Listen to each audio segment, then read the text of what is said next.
minal anbiya'i wal mursalin sallallahu wasallam alaihim ajma'in. Subhanallah minkum.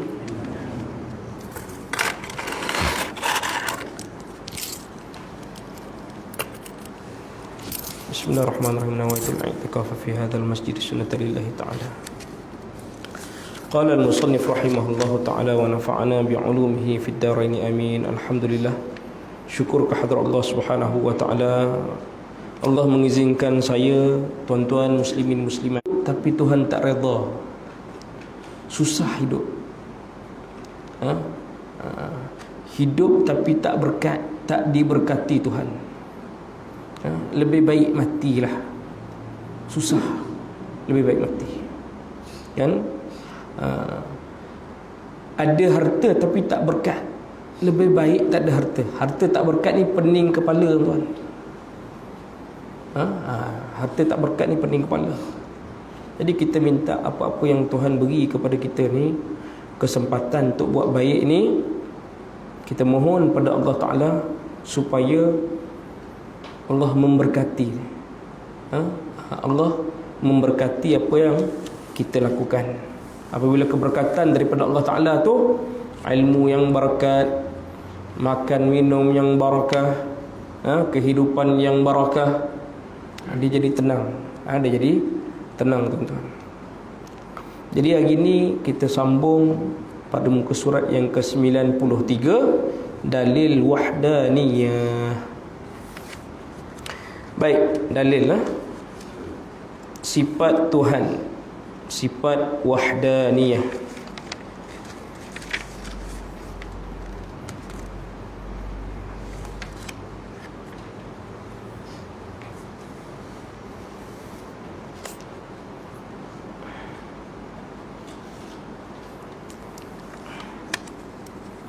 Jadi wahdaniyah ini adalah satu sifat Tuhan di bawah sifat salbiyah, iaitu sifat wahdaniyah Tuhan itu, iaitu Allah Ta'ala Maha Esa pada zat, dan Allah Ta'ala itu esanya pada sifat, dan Allah Ta'ala itu esanya pada perbuatan.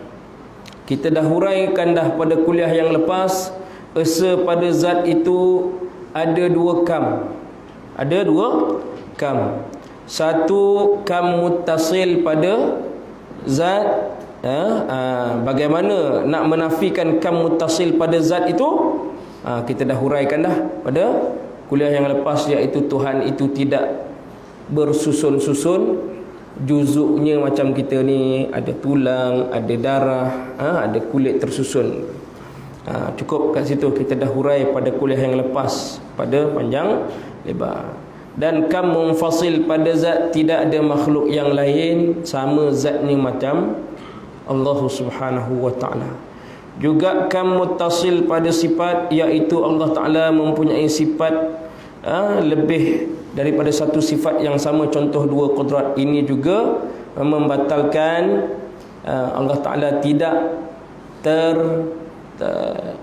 terbilang ataupun tidak berbilang-bilang, kam muttasil pada sifatnya, iaitu pada sifat ma'ani. Jadi tidak tersusun dua atau tiga sifat ma'ani pada Tuhan, pada Tuhan. Dan juga kita sudah membahaskan bagaimanakah kita ulama kita membatalkan kam munfasil pada sifat, iaitu ada makhluk mempunyai sifat yang betul-betul sama dengan sifat Allah Subhanahu wa ta'ala. Dan yang terakhir sekali, kam munfasil pada perbuatan, iaitu terdapat makhluk yang mempunyai perbuatan yang betul-betul sama dengan perbuatan Allah Ta'ala. Juga ini terbatal, kerana semua perbuatan di dunia ini adalah semua perbuatan Allah. Kita dah terang pada kuliah yang sebelum ini, iaitu Allah Ta'ala ini di bawah ta'rif af'alu ikhtiyari, iaitu semua perbuatan makhluk adalah perbuatan Allah. Semua perbuatan makhluk itu dizahirkan, semua perbuatan Allah Ta'ala itu dizahirkan melalui perbuatan makhluk. Itu i'tikad kita tu. Baik. Yang seterusnya dalil wahdaniyah. Dalil wahdaniyah ini bukti Allah Ta'ala bersifat dengan sifat wahdaniyah berdasarkan Al-Quran dan dalil akli dulu. Dalil akli. Maaf, dia mula dengan dalil nakli, dalil daripada Al-Quran. Baik, perbincangan tentang wahdaniyah ini adalah antara perbincangan ilmu yang paling penting dan paling mulia dalam ilmu tauhid. Nama ilmu tauhid itu sendiri pun diambil daripada perkataan wahdaniyah. Wahdaniyah, nama ilmu tauhid. Dan terdapat banyak ayat Al-Quran yang berkaitan dengannya. Jadi Allah Ta'ala cerita bagaimanakah keesaan Allah Ta'ala itu sendiri di dalam Al-Quran. Firman Allah Ta'ala pada ayat A'udzubillahi minasyaitonirrajim, surah Al-Baqarah ayat 163, wa ilahukum ilahun wahidun la ilaha illa huwar rahmanur rahim. Yang memberi maksud dan Tuhan kamu ialah Tuhan yang Maha Esa. Yani Tuhan Allah Ta'ala menceritakan tentang hal keadaan diri dia sendiri tu, dia itu sendiri adalah esa. La ilaha illa, tiada Tuhan yang berhak disembah, illahu, melainkan dia. Siapa dia ni? Huwar Rahman. Allah Ta'ala ni dialah yang Maha Pemurah. Ar-Rahim, huwar Rahmanur Rahim, lagi Maha Penyayang. Ini yang kata Tuhan ni. Sifat Tuhan yang Maha Pemurah ini iaitu sifat Tuhan Maha Memberi. Tuhan ni memberi ni, dia tidak ada had. Dan lebih menariknya iaitu Tuhan ni memberi pada orang yang beriman dan juga pada orang yang tidak beriman. Tuhan beri. Orang yang tidak beriman pada Tuhan dapat tak? Dapat tak rezeki? Dapat. Jangan peliklah. Kalaulah andai kata kita tengok orang yang tidak beriman pun dapat rezeki, mentelah lagi kita orang beriman. Kita belajar dah ni di antara salah satu daripada sifat Tuhan iaitu Ar-Rahman, Tuhan yang Maha Pemurah, iaitu Tuhan memberi itu tanpa had. Memberi pada orang Islam, memberi pada orang bukan Islam, memberi pada haiwan, ni semua Tuhan beri. Ini Tuhan. Jadi tuan-tuan, satu benda yang perlu kita tanam dalam diri kita ni beriman pada Tuhan, pada Allah. Apabila kita berdoa, doa kita pasti mustajab. Confirm mustajab. Kerana Tuhan ada satu sifat Ar-Rahman.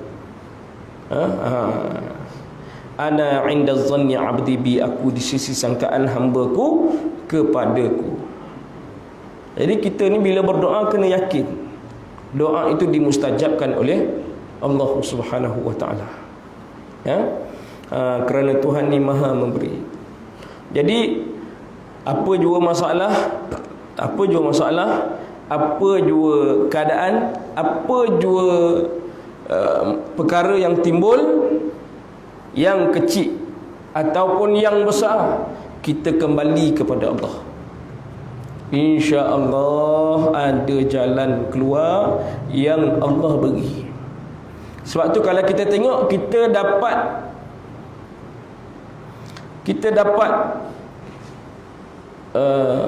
puji-pujian daripada orang. Kita cakap apa? Kita cakap apa? Bila orang kata hebat awak ni, nampak hebat, kita cakap apa? Alhamdulillah. Nampak? Kita mula dengan alhamdulillah. Segala puji bagi Allah. Bila ada musibah yang datang kepada kita ni, apa kita sebut? Inna lillah, sesungguhnya kami ini untuk Allah. Nampak? Kita dah sebut dah tu. Kita dah sebut. Ada orang puji tadi, kita tambah tadi, alhamdulillah, hadza min fadli rabbi, ini adalah kelebihan daripada Tuhanku untukku. Hakikatnya kita ni tak ada apa. Hakikatnya kita ni tak ada apa. Semua kita kembali kepada Tuhan. Jadi Ar-Rahim ini iaitu Tuhan, kita tengok terjemahan Maha Penyayang. Sayang Tuhan ini ni khusus untuk orang mukmin. Khusus untuk orang mukmin. Jadi Tuhan beri ini semua. Yang sayang Tuhan beri, yang tak sayang pun Tuhan beri. Semua. Yang beriman Tuhan beri, yang tak beriman Tuhan beri. Tapi ada yang Tuhan beri, Tuhan sayang. Ada yang Tuhan beri, Tuhan tak sayang. Sebab itu ada orang kaya yang samsing. Ada kan? Manusia yang samsing. Biasa dia terkait dengan kaya lah. Kalau orang miskin tu samsing, sombong lagi kan, amat teruk lah. Dah lah miskin, sombong pula, sombong dengan Tuhan, lagi teruk lah.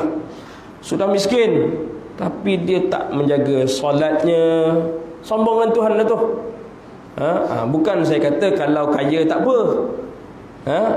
Sekurang-kurang yang kaya tu dapatlah sikit yang kata dia tu seronok dekat dunia ni, kan? Yang miskin tu, yang kaya tu, sebenarnya apabila tak dapat kasih sayang daripada Allah Subhanahu wa taala, tapi Tuhan beri kepada dia, jaga-jaga kekayaan itu memeningkan kepala sebenarnya. Manusia ni dia ada satu sifat daripada luar, satu sifat daripada dalam.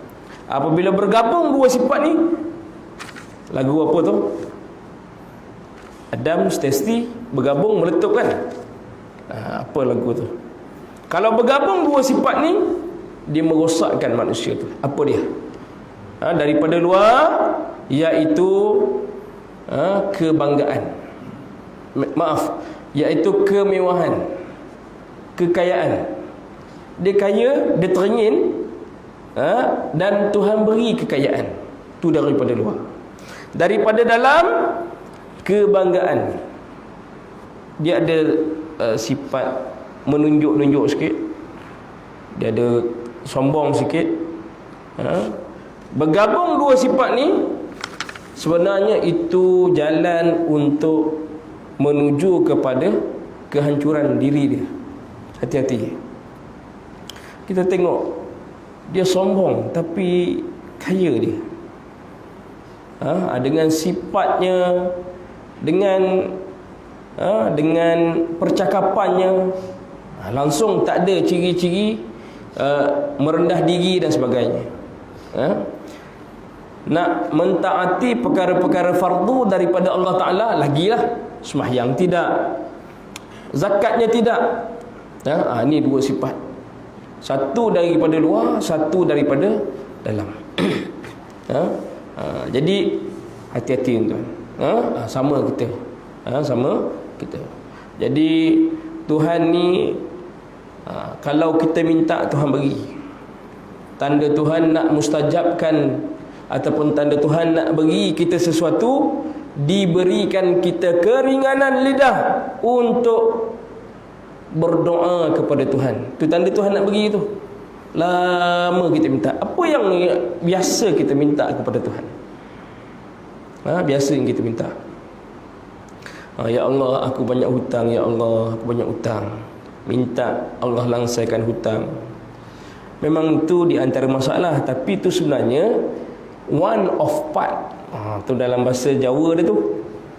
Kan, satu daripada beberapa hal masalah yang ada dalam hidup kita. Kita minta kalau boleh apa yang diajar oleh baginda Nabi SAW, ya, iaitu dia merangkumi semua hal,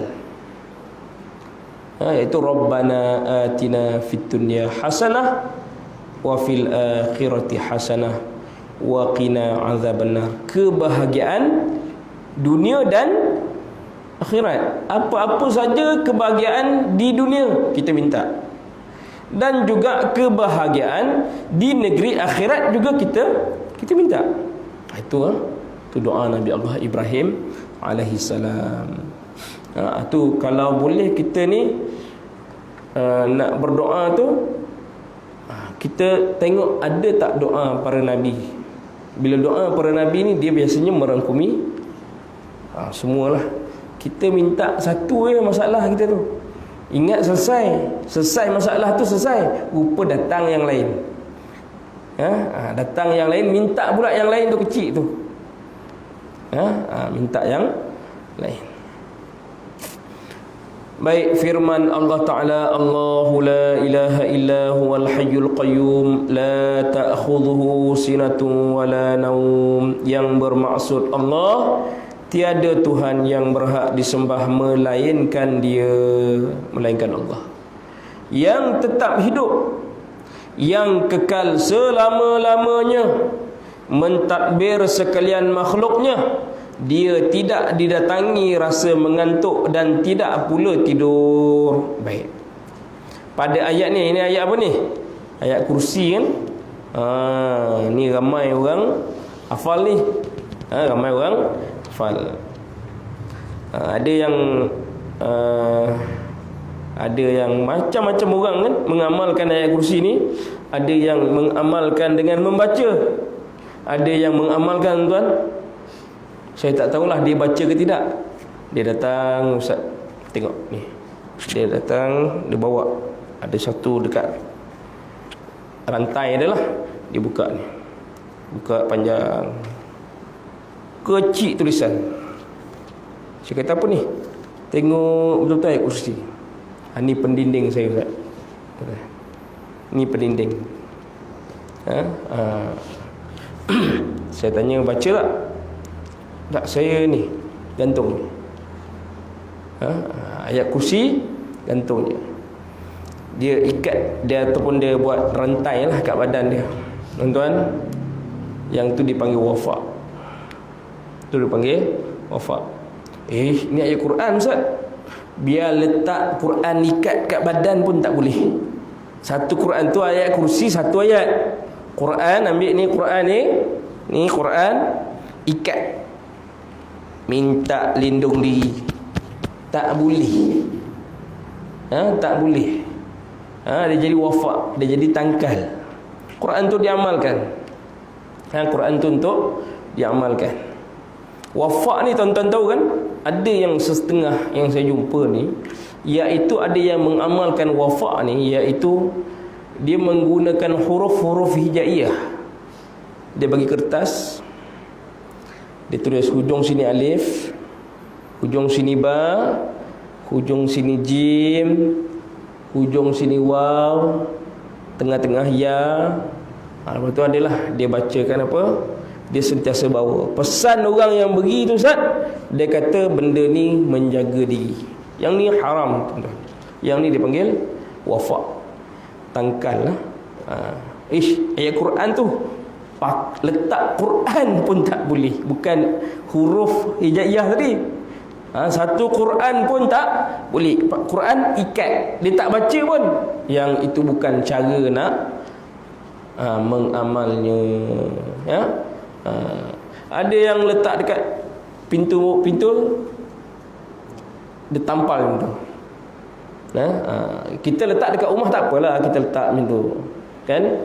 Cuma kita bacalah. Kita baca kan. Cuma ayat kursi ni, kalau almarhum tuan guru, di antara ayat untuk memagarlah Kami kalau pagar rumah kan, pagar rumah, kalau nak pagar diri kan, Nabi ajar ayat kursi sebelum tidur, hembus 3 kul sampai habis nafas kan, kemudian sapu ke seluruhan badan, depan dan belakang yang boleh dicapai oleh tangan, yang boleh dicapai oleh tangan. Itu terapi diri sebenarnya.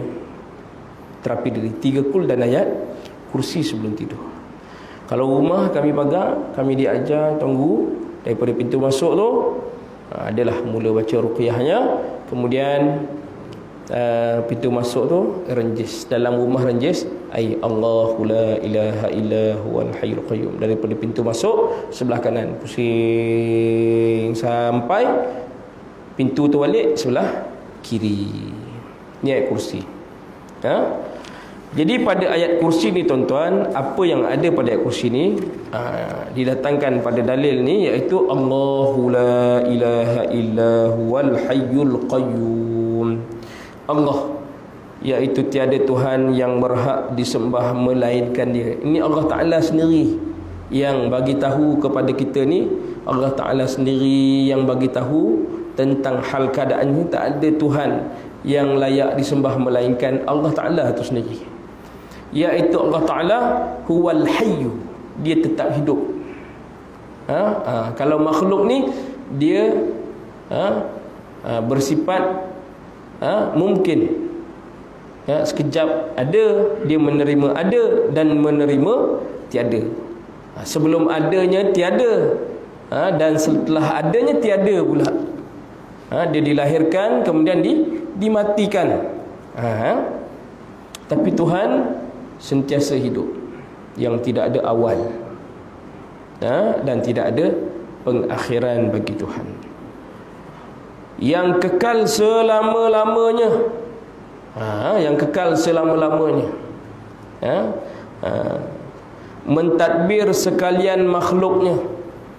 Tuhan mentadbir sekalian makhluk. Bila kita sebut makhluk, apa yang kita faham pada makhluk ni? Apa takrifnya? Ya, selain daripada Allah, bukan manusia je, selain daripada Allah. Itu semua makhluk.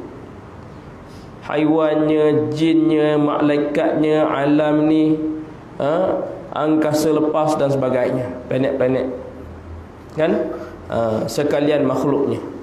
Dia tidak didatangi rasa mengantuk dan tidak pula tidur. Ni sifat makhluk lah. Sifat makhluk ni dia ada rasa mengantuk dan tidur. Nak kata Tuhan ni tak macam kita lah, dan tak lalai. Tak lalai. Dia mengatur urusan kita ni, menguruskan urusan kita ni setiap saat, setiap masa. Setiap saat dan setiap masa. Jadi kita ni kadang-kadang ingat, kadang-kadang tidak. Kadang-kadang ingat, kadang-kadang tidak. Kadang-kadang tidak, kan? Banyaknya tidak lah. Bila ingat tu, waktu datang musibah. Itu pun kalau ingat. Kalau ingat, kan? Kalaulah andai kata orang dia faham semua perbuatan makhluk dekat dunia ini adalah perbuatan Tuhan, dia minta, ya Tuhan, aku ni payah jaga mata. Aku payah jaga mata. Jadi minta Tuhan berikan pertolongan. Kita tahu semua perbuatan makhluk adalah perbuatan Tuhan. Esoknya dia keluar, nampaklah adalah beberapa gadis-gadis yang menggoda. Di saat dia nak tengok, ada lori panjang lalu. Satu. Lori. Bukan satu, tiga. 1, 2, 3. Jadi dia dah doa dah. Bagi yang tahu semua perbuatan makhluk, lori itu kan makhluk, kan? Semua perbuatan makhluk itu adalah perbuatan Tuhan. Sebenarnya Tuhan bantu dia sebenarnya. Bagi orang yang tahu, Tuhan bantu dia, cakap alhamdulillah. Kalau orang yang tak tahu, Tuhan bantu dia, celaka punya lori juga. Celakanya lori. Lepas lori yang ketiga tu tak ada dah perempuan tadi. Sama ada perempuan tu naik sekali dengan lori-lori itu pun tak tahulah ke mana perempuan. Tapi ini bagi orang yang beriman, kan? Sebab itu kita bila belajar sifat Tuhan ni, sifat 20 ni, kita kena ada benda yang kita perlu ambil dan kita imani dan yakini. Kita ni sebenarnya interaksi dengan Tuhan melalui makhluk yang berhadapan dengan kita. Makhluk berhadapan dengan kita. Jadi semua apa yang berlaku pada kita ni, everything is planned. Tu bahasa Jawa. Dia tak ada mujurlah awak datang. Dia tak ada mujur. Bila mujur ni tuan, nampak tak Tuhan? Nampak tak benda tu Tuhan yang uruskan? Tak ada. Nasib baik awak ada. Kalau awak tak ada, tak tahulah saya macam mana. Dia tak nampak. Kat situ tak nampak Tuhan membantu kita. Tak nampak Tuhan menguruskan kita. Tak nampak. Sebab tu bila jumpa dia, alhamdulillah, puji Tuhan dulu. Bila ada benda yang tak disangka-sangka, tak disangka-sangka. Tuan-tuan biasa tak dapat benda yang tak disangka-sangka, baru terdetik rasa-rasa nak makan sate lah. Tiba-tiba kawan telefon, Assalamualaikum, mana? Ada ni kat rumah, jom makan sate. Allah, baru tadi terdetik di hati, kan? Benda tak sangka-sangka. Bagi orang yang tak tahu, tak kenal Tuhannya, dia ingat ni kebetulan ni, memang kau ni tak tahulah. Dia tak nampak itu adalah rancangan daripada Allah Subhanahu wa ta'ala. Baik, sikit lagi tu. Firman Allah Subhanahu wa ta'ala pada ayat seterusnya, Bismillahirrahmanirrahim. Qul huwallahu ahad, Allahus samad, lam yalid wa lam yulad wa lam yakul lahu kufuwan ahad. Shadaqallahul azim. Yang bermaksud, katakanlah wahai Muhammad, Tuhanku ialah Allah yang Maha Esa, Allah yang menjadi tumpuan sekalian makhluk untuk memohon sebarang hajat. Dia tidak beranak dan tidak pula diperanakkan, dan tidak ada sesiapa pun yang setara dengannya. Dulu waktu saya mengaji dengan almarhum Syekh Abdul Karim Abdul Rahman Aisyah Fatani, saya rapat dengan Syekh Abdul Karim ni. Dan saya lebih rapat dengan dia tu, setiap ilmu yang saya dapat daripada tu, saya menggunakan. Baba kata, berkat belajar dengan Baba, nanti balik akan diuji. Ni macam cerita-cerita, tengok dalam cerita-cerita filem kan. Macam cerita apa? Muharram ke siapa? Piramli tu, dia jadi apa? Dia jadi pengembala kambing kan. Jadi nanti balik akan ada ujian pada kamu, hendaklah kau sabar, dia kata. Kan dalam cerita Piramli. Macam tu lah pula Baba pesan pada saya, Ustaz Azmil. Tapi masa tu dalam kuliah, ramai. Siapa yang nak ilmu untuk merawat, duduk di lepas kuliah, tunggu pukul 9. Lepas kuliah maghrib lah, tunggu. Baliknya lewatlah sikit, Baba ijazah. Lepas ada ijazah bacaan, demi bacaan kami ikutlah. Duduk, masa tu boleh duduk rapat-rapat lagi. Habis sekali dia bagi tahu, siapa-siapa yang berkat hari ni belajar dengan Baba, balik akan diuji. Dia kata, risau pula. Tuan-tuan, saya tak tahu orang lain, tapi dalam ramai-ramai itu, saya di antara orang yang diuji. Ada satu tempat, tak lama dah lah tak berlaku histeria ni, tuan-tuan. Dan saya pun tak bagi tahu pada isteri, pada orang lain. Saya terima ijazah daripada Baba ni. Saya tak pernah belajar sebelum tu pun.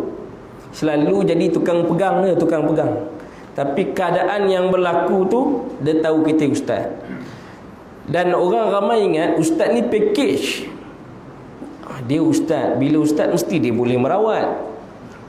Dia boleh jadi imam, dia boleh semua pakej, tapi tidak tuan. Tak semua. Samalah saya pun. Jadi keadaan yang berlaku tu menjadikan yang lain tu semua bukan ustaz. Orang yang lain tak ada. Dan orang datang minta tolong pada saya, ustaz tolonglah. Saya kata tak ada orang lain ke? Ada. Bomoh dia tapi pakai syaitan, dia kata. Ya Allah, saya kata, kalau pakai syaitan tak apalah, saya cubalah. Saya bacalah apa yang diijazahkan. Kejadian tu berlaku 2-3 hari selepas mendapat ijazah daripada Syekh Abdul Karim. Saya teringat Baba Karim bagi tahu Ustaz Azmir. Baba nak ijazahkan Ustaz Azmir satu ilmu senjata fakir, dia kata. Ilmu senjata fakir. Ilmu ni sebagai senjata fakir, bukan fakir tak ada duit, tuan-tuan. Fakir ni bagi orang yang memerlukan bantuan daripada Allah Ta'ala. Sangat-sangat memerlukan bantuan daripada Allah Subhanahu Wa Ta'ala.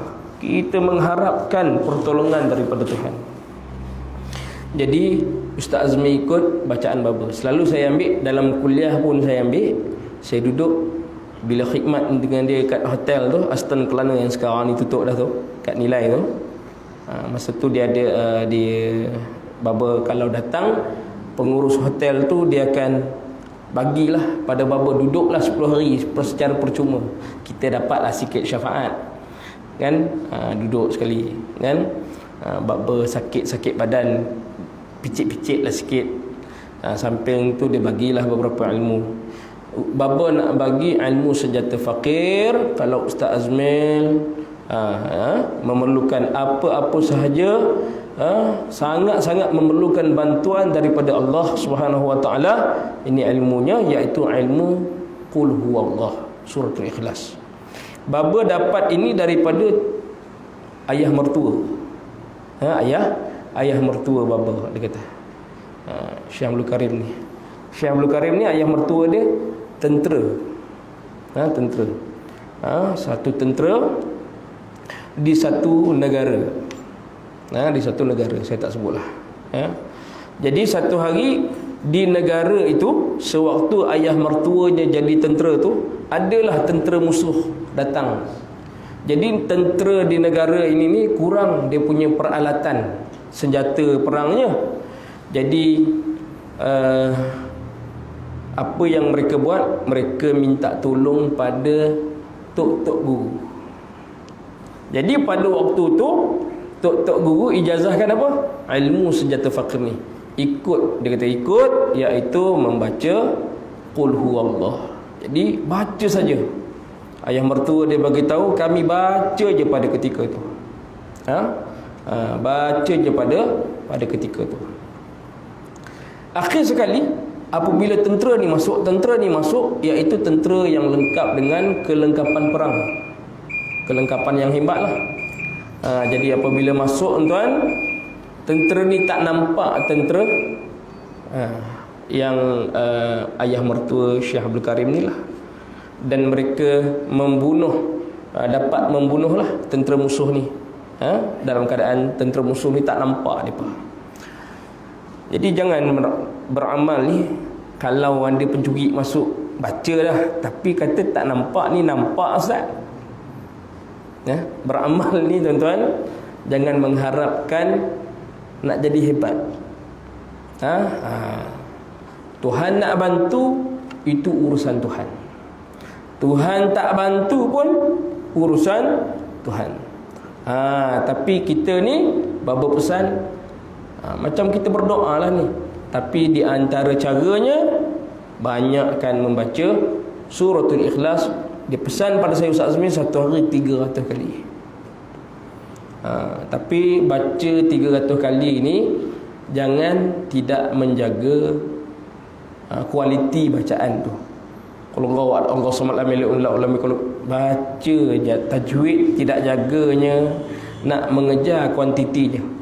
Jadi sebenarnya kita tengok ayatnya ini, iaitu Qul Huwallahu Ahad. Katakanlah wahai Muhammad, Tuhanku ialah Allah yang Maha Esa. Baca dengan menghayati maknanya. Allah yang menjadi tumpuan sekalian makhluk untuk memohon sebarang hajat. Nampak? Allah inilah yang menjadi tumpuan sekalian makhluk. Yang tak, tentera musuh yang tidak beriman itu pun segala hajatnya Allah jugalah yang nguruskannya. Yang kita ni yang nak berhadapan dengan orang yang nak mengapa-apakan kita ni, kita juga, Allah juga yang menguruskannya. Pandang dengan pandangan yang macam tu. Jadi tak ada yang bergerak, tak ada yang datang kepada kita, melainkan semua digerakkan oleh Allah, dan melainkan semuanya diberikan keizinan oleh Allah Subhanahu wa taala. Tak ada satu yang berkuasa atas diri sendiri, tak ada. Semua digerakkan oleh Allah Subhanahu wa taala. Dan Allah Ta'ala lah yang menjadi tumpuan sekalian makhluk untuk memohon sebarang hajat. Sebarang hajat, apa saja hajat, Allah lah yang menunaikan hajat itu. Bila kita nak, lepas tu dapat, Allah lah yang menunaikan hajat itu. Allah yang memberi. Dia tidak beranak dan tidak pula diperanakkan. Dia tak macam makhluk lah. Tak ada anak, dan tidak diperanakkan, dan tidak ada sesiapa pun yang setara dengannya. Tak ada. Tak ada. Macam mana hebatkah tentera Amerika kah, tentera Cina kah, kuasa-kuasa besar kah, dia tidak ada setanding. Kita ingat tuan, sebelum Covid ni berlaku, kita ingat apa kata-kata Perdana Menteri Cina? Tidak ada satu kuasa pun yang boleh menggaguh-gugat kerajaan negeri Cina. Tuan-tuan ada baca tak statement itu? Ada kan? Lepas tu Allah Ta'ala datangkan Covid. Jadi sejarah ni, apabila manusia ni dia dah sampai pada tahap dia mencabar Tuhan. Sombong tu mencabar Tuhan tu. Dah hati-hati pada ketika tu. Wallahu alam. Jadi untuk akhirnya, tuan-tuan saya baca, tuan-tuan ikut. Saya ijazah, tuan-tuan lafaz saya terima. A'udzu billahi minasy syaithanir rajim.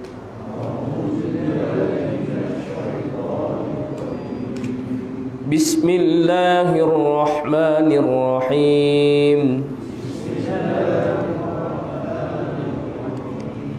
Qul huwallahu ahad. Allahus samad. Lam yalid wa lam yulad. Wa lam yakul lahu kufuwan ahad. Saya jazah kamu semua mengamalkan ilmu Qul Huwallah. Saya ambil daripada guru saya Syekh Abdul Karim Abdul Rahman Isa Al-Fatani. Syekh Abdul Karim Abdul Rahman Isa Fatani, ilmu senjata fakir, ilmu Qul Huwallah, saya ijazahkan pada kamu semua. Jadi boleh kita membacanya tuan-tuan. Kalau terjaga tengah-tengah malam, kan, bacaan di tengah-tengah malam sebelum waktu subuh, kan, itu di antara bacaan Quran yang boleh menjadi peguam bela kita di alam barzakh sana. Tak sempat nak baca Quran ataupun tak tahu nak baca Quran, banyak-banyaklah baca surah yang kita hafal. Di antara, saya rasa ini surah yang ramailah yang hafal, kan. Cuma ada untuk akhirnya, tuan, kalau ada gangguan kat badan, ada datang kat rumah tu, saya suruh dia ikut bacaan. Tak dapat dia ikut. Dia ada gangguan kat badan, kan. Walaupun dia dah baca 30 tahun. Kebetulan masa baca tu anak saya kat tepi. Anak saya ni kecil lagi, baru 4 tahun. Dia masuk dalam bilik, dia kata, "Umi, orang kat luar tu tak pandai baca Qul Huwallah. Nawal pandai." Dia kata, nak kata budak-budak kecil pun tahulah qul huwallah ni, kan? Jadi sama-samalah kita manfaatkan apa yang telah kita kongsikan. Mudah-mudahan apa yang baik tuan-tuan boleh sampaikan kepada orang lain, dan apa yang buruk dalam tu hakikatnya itu adalah kelemahan daripada diri saya sendiri. Hakikatnya kedua-duanya daripada Allah Subhanahu wa taala, namun disebabkan dosa yang banyak Allah takdirkan yang buruk dalam hati milik saya. Astaghfirullahalazim, astaghfirullahalazim, astaghfirullahalazim. A'udzubillahi minasyaitonir rajim. Bismillahirrahmanirrahim. Alhamdulillahirabbil alamin wassalatu wassalamu ala asyrafil anbiya'i wal mursalin wa ala alihi wa sahbihi ajma'in. Allahumma inna nas'aluka ridhaka wal jannah wa na'udzubika min sakhatika wan nar. Allahumma innaka 'afuwun karim tuhibbul 'afwa fa'fu 'anna wa 'an walidina wa 'an jami'il muslimina wal muslimat wal mu'minina wal mu'minat al ahya' minhum wal amwat bi rahmatika ya arhamar rahimin. Allahumma barik lana fi Rajab wa Sya'ban wa balighna Ramadan walhamdulillahi rabbil alamin. Taqabbalallahu minkum. Subhanallah.